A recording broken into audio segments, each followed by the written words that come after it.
మనం ఒక గిన్నె పెట్టుకున్నామండి. గిన్నెలో కొంచెం ఆయిల్ హీట్ చేసుకున్నాము. అందులో మనం బ్లాక్ జీరా అండి, అలాగే కొంచెం దాల్చిన చెక్క, ఒక 4-5 లవంగాలు, 4 యాలక్కాయలు వేసుకోవాలి. వేసుకుని ఫ్రై అవుతూ ఉంటే అందులో మనము బే లీఫ్ కూడా వేసుకోవాలండి. వేసుకుని ఫ్రై అవుతుంటుంది. అందులో మనం కట్ చేసి ఉంచుకున్న ఆనియన్స్ వేసుకోవాలండి.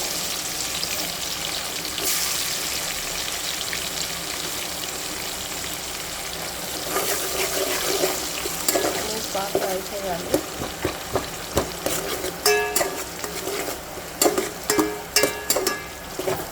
మనం టమాటా రైస్ కర్రీ చేసుకుంటున్నాము. ఈ లోపల మనము ఈ ఆనియన్స్ చూస్తారు కదండి. నేను టమాటాలండి, గార్లిక్, రెడ్ చిల్లీ కూడా వేసాను. నేను వేసి మనం పేస్ట్ చేసుకోవాలండి.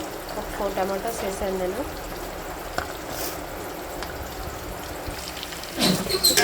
ఆనియన్స్ వేసేది నేను గ్రీన్ చిల్లీ కూడా వేసాను.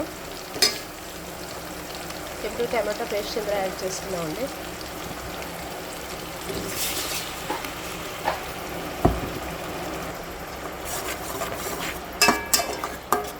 బాగా వేగనివ్వాలండి. ఇది కొంచెం వాసన వస్తుంది.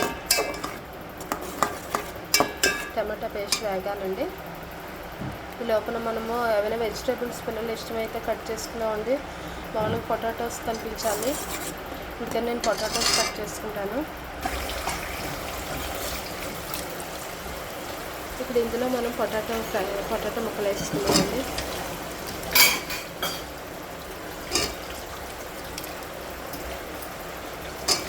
ఇది ఆప్షనల్ అండి, మనం వేసుకుంటే వేసుకోవచ్చు, లేకపోతే లేదు.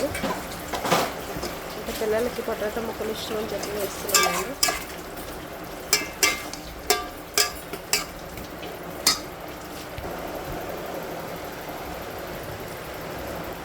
చూస్తారు కదండి, పొటాటో ముక్కలు యాడ్ చేశాను.